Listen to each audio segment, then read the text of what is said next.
So students, अब हम लोग आगे पढ़ते हैं। In the year 1451 AD, during the reign of Rao Jodhaji, one of the bravest of the Rathore kings, an extraordinary child was born in the village of Pipasar. His father was the headman Thakur Lohat, and his mother was Hamsa Devi. The boy was called Jambaji. As a little boy, he was given the task of looking after his father's large herd of cattle and sheep. 1451 AD में rain REIGN, rain मतलब होता है शासन काल।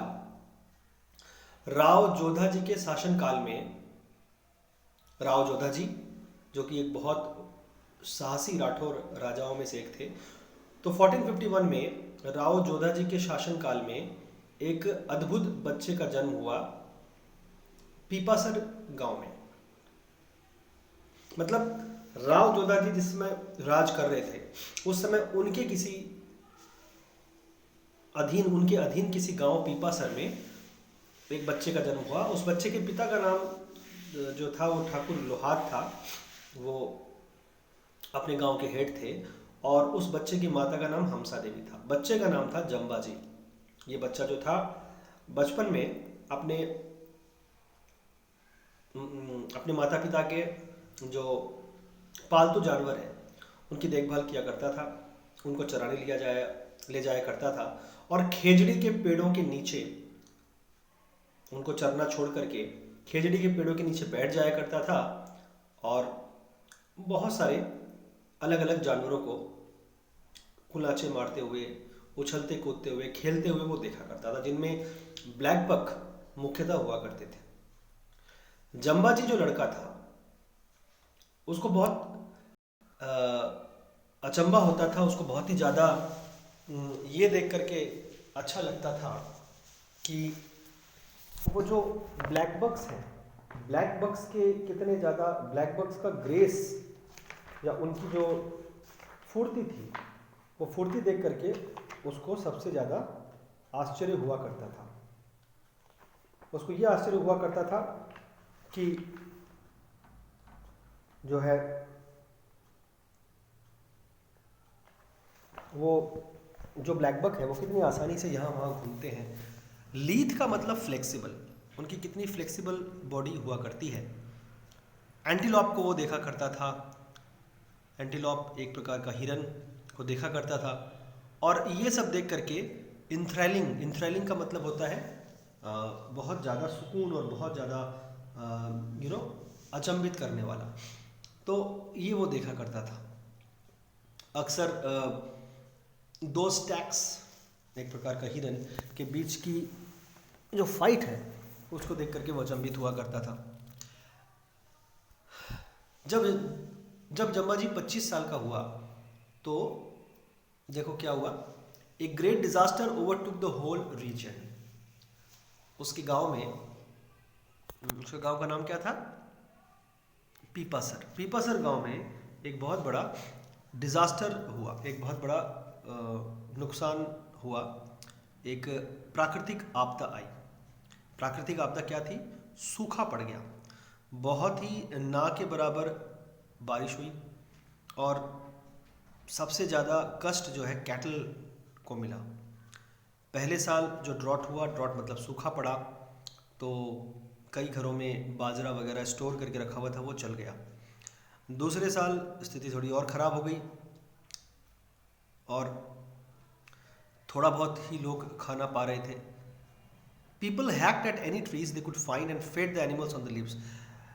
उस समय दूसरे साल आते आते लोगों की स्थिति इतनी ख़राब हो गई कि कोई भी प्रकार का उनको जो है मिलता था, कोई भी प्रकार का उनको पेड़ पौधा मिलता था, उसमें ही वो अपने जो है खिला दिया करते थे अपने पालतू जानवरों को। पत्ते वगैरह किसी भी प्रकार का कैसे भी जंगली पेड़ मिलता था उसमें वो पालतू जानवरों को पत्ते खिला दिया करते थे, क्योंकि जानवर लगातार भूख से मर रहे थे।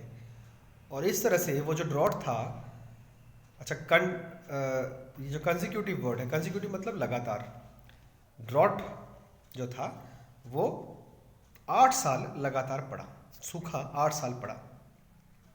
The people had hacked and hacked the last bit of foliage या foliage from all the trees which finally began to dry up. लोगों ने अपने पालतू जानवरों को खिलाने के लिए हर एक पेड़, कोई भी प्रकार का पेड़ के पत्तों को नहीं छोड़ा, आखिरी पत्ता तक जानवरों को उन्होंने खिलाया। और उनके स्टोर किए हुए जो ग्रेन, जो बाजरा वगैरह था, वो जब ख़त्म हो गया, exhausted, when the store grain was exhausted, exhausted मतलब फिनिश्ड, जब स्टोर किया हुआ या सुरक्षित रखा हुआ ग्रेन जब फिनिश्ड हो गया, ख़त्म हो गया, तो वो लोग जो है खेजड़ी के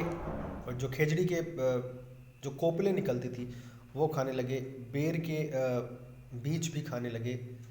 और जब ये भी ख़त्म हो गए, they tore the bark of the sangri trees and powdered and cooked it, उन्होंने सांगरी के पेड़ की छाल, यानी जो उसका तना होता है, उसकी छाल को निकाला और उसके छाल का पाउडर बना करके उसको कुक करके खाने लग गए लोग।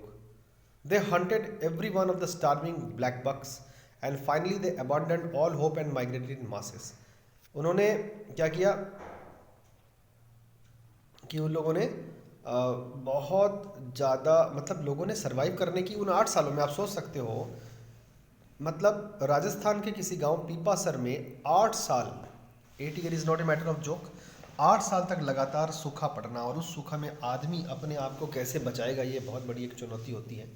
लेकिन यहाँ के लोगों का विल पावर तो देखो कि 8 सालों तक, मतलब 8 सालों में से कई साल इन्होंने, या एटलीस्ट 3 से 4 साल तो कम से कम इन्होंने सरवाइव किया।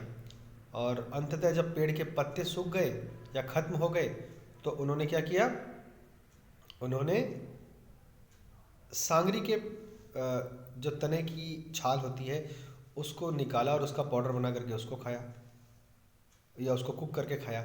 और यहाँ तक कि जितने भी ब्लैक बक्स थे उसको भी हंटिंग करके उसको भी पका करके खा लिया लोगों ने, क्योंकि कहावत है ना, मरता क्या नहीं करता। अगर वो लोग वेजिटेरियन भी होंगे तो इतना ज़्यादा सूखा पड़ा, इतनी ज़्यादा स्थिति ख़राब थी कि उन्हें खाना ही पड़ा नॉन वेज।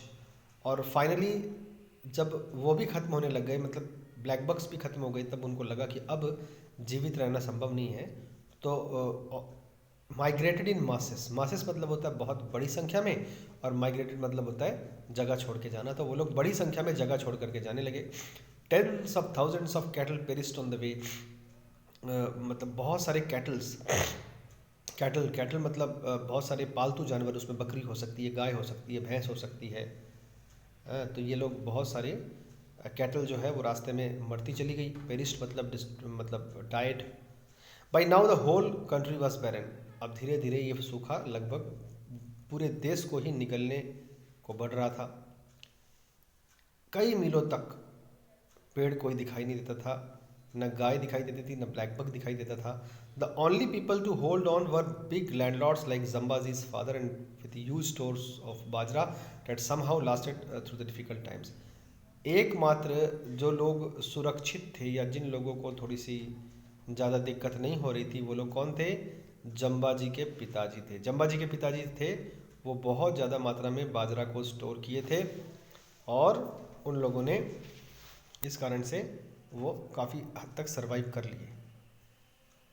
जम्बाजी को बहुत बुरा लगा ये सब देख करके, क्योंकि उनकी कई रातें निकल गई ये सोच करके कि लोगों की दयनीय स्थिति, लोगों की मजबूरी, लोगों की कातरता देख करके उनकी स्थिति, मानसिक स्थिति खराब रहने लग गई जम्बाजी की।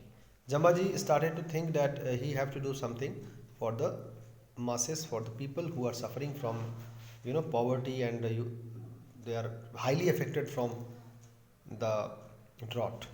So he thought, or he have decided to do something for them. The dying cattle, the starving children, they haunted him day and night. ये सब उसको बहुत, हॉन्टेड मतलब होता है बुरा सपना, बुरा सपना उनको दिन रात आने लगा उन मरते हुए जानवरों का और बच्चों का। और फाइनली 34 साल की उम्र में उन्होंने एक फैसला किया। He saw man intoxicated with his own power, destroying the world around him. Intoxicated मतलब होता है जहरीला बनना, जहरीला। उसने देखा कि इंसान अपनी ही शक्ति में मदमस्त होकर रखा है, और आसपास की दुनिया उसकी ख़त्म हो रही, पर उसे कोई फ़र्क नहीं पड़ रहा। तो उसने इन सब चीज़ों को बदलने की सोची। If life was to flourish again in this desolate land, Jambaji saw that man would have to live in a different way and according to different जो है टीनेट्स एंड बिलीव्स।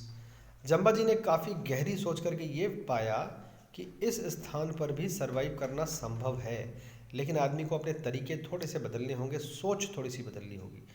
जम्बाजी चाहते थे कि पृथ्वी जो है पूरी तरह से खेजड़ी, बेर, केर, सांगरी इन सब पेड़ों से भर जाए। वो चाहता था, जम्बाजी चाहते थे कि ब्लैक बक फिर से आ जाए, फ्रॉलिक मतलब खुशियाँ, ब्लैक बक फिर से खुशी के मारे कुलाचे भरने लगे और लोग अपने स्वाभाविक जीवन में वापस लौट आए। Jambhaji knew the way to achieve this and he began to broadcast his message. Jambhaji ने चूँकि फैसला कर लिया था और उन्होंने अपना मैसेज 1485 में देना शुरू किया। हम लोग एक बार ईयर देख लेते हैं। वो जो ईयर था 1451 में जो है सूखा पड़ा था, और 1451 में तो जम्बाजी का एज जो है जन्म हुआ था, ठीक है, जम्बाजी का जन्म हुआ था 1451 में। 25 साल के जब वो थे तब वो सूखा पड़ा था। तो 25 साल इसमें से आप जोड़ो, अगर 1451 में 25 ईयर्स जोड़ दोगे तो कितना होगा, 1476। और उन्होंने फैसला कब किया, 1476 के बाद 1485 में, ठीक है, यानी कि लगभग 9 साल बाद, मतलब 8 साल के आसपास तो सूखा पड़ा ही, और उसके भी लगभग 1 साल बाद उन्होंने ये तय किया कि वो लोगों के लिए कुछ करने वाले हैं, ठीक है। His message included 29 basic tenets.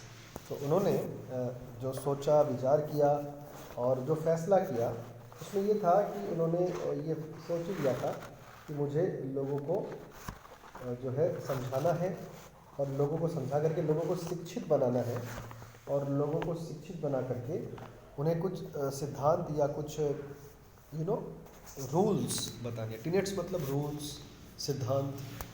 लोगों को उन्होंने 29 बेसिक रूल्स बताए कि इन रूल्स पर, 29 नियमों पर अगर आप जीवन में चलते हो तो फिर आपको कोई तकलीफ नहीं होगी। It's 2 major commandments were a prohibition against the cutting down of any green tree or the killing of any animal। सबसे मुख्य जो मेन उनके दो जो है कमांडमेंट्स या मेन उनके 2 प्रिंसिपल्स थे, पहला तो था कि पेड़ों को नहीं काटना है, दूसरा था जानवरों को, किसी भी जानवर को नहीं मारना है। जम्बाजी ने लोगों को ये मैसेज दिया कि इंसानियत पर चलो और हर एक जीव पर दया दिखाओ और हर एक जीव को रिस्पेक्ट करो। उन्होंने बेसिक जो 2 सिद्धांत थे वो ये थे कि पेड़ न काटना और जानवरों को न मारना, और इसके अलावा और 27 सिद्धांत उन्होंने दिए। और इस तरह से उन्होंने अच्छा, प्रॉम्प्टेड का मतलब होता है हेल्प्ड।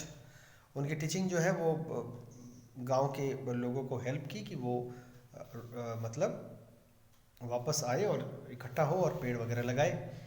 जम्बाजी के जो अनुयायी हुए, जम्बाजी के अनुयायी यानी जम्बाजी के जो शिष्य हुए, उन्हें बिश्नोईस कहा जाने लगा।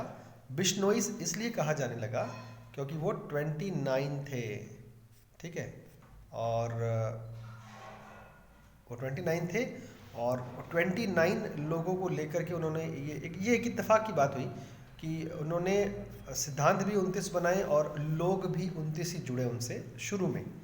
तो 20 मतलब 20 और नोई मतलब 9, तो इसलिए 29 लोग स्टार्टिंग में जुड़े, उनसे जुड़े थे, तो इसलिए उनका नाम उन लोगों की जाति का नाम बिश्नोईस पड़ गया।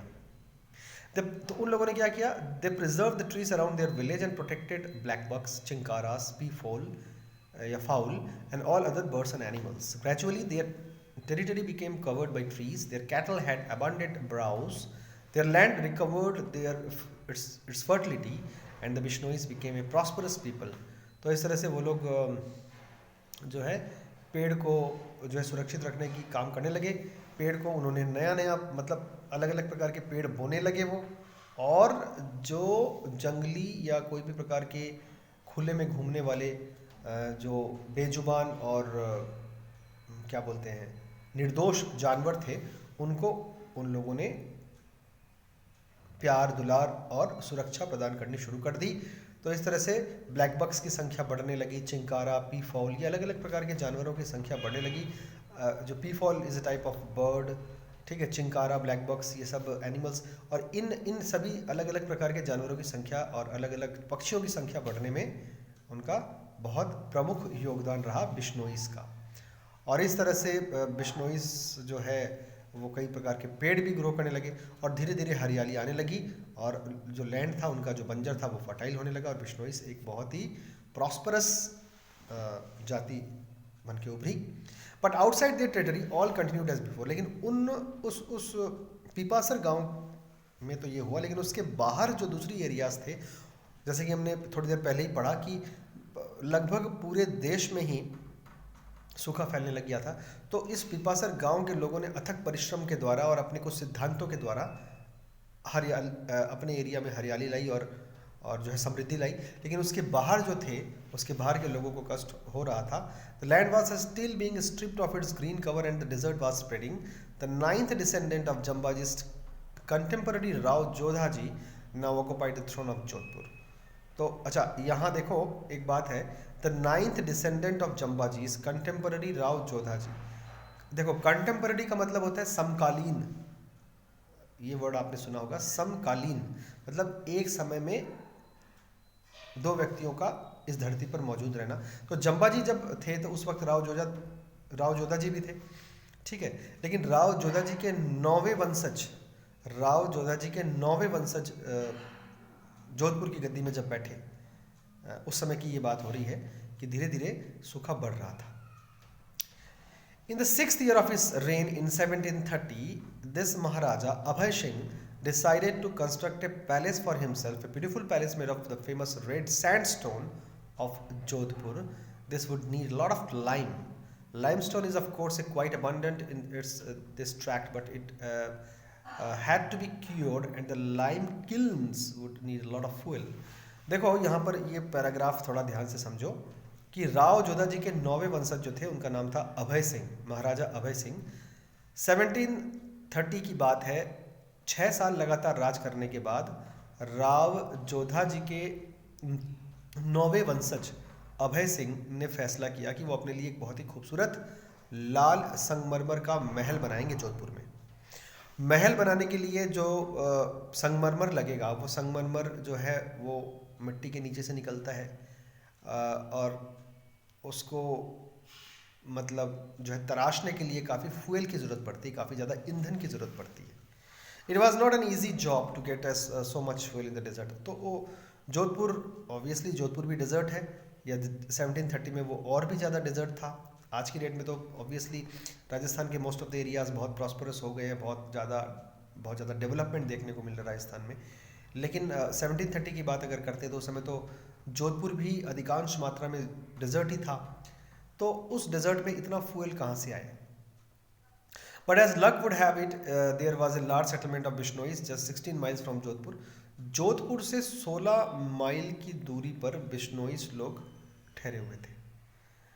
उन लोगों को जब कहा गया अभय सिंह के द्वारा कि उन लोगों को, माने ये बिश्नोइस लोग जो थे, इन लोगों ने तो लगभग 2.5 शताब्दियों तक, यानी 250 सालों से जम्बाजी के सिद्धांतों को ये मानते आ रहे थे, खेजड़ी के पेड़ों की रक्षा करते आ रहे थे। एक्चुअली शायद आपको थोड़ा थोड़ा समझ में आ रहा होगा कि उनको फ्यूल के लिए खेजड़ी के पेड़ों की ज़रूरत थी, अभय सिंह के जो है कर्मचारियों को या मजदूरों को, ठीक है। फ्यूल के लिए खेजड़ी के पेड़ों की ज़रूरत थी, और वो पास ही के एक गाँव खेजाडाई में काफ़ी ज़्यादा मात्रा में खेजड़ी के पेड़ थे।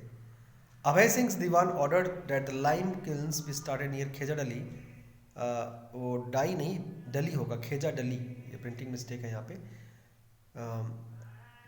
जो लिखा होगा। And there was excellent limestone too near one of their villages, Khejarli होगा, ठीक है।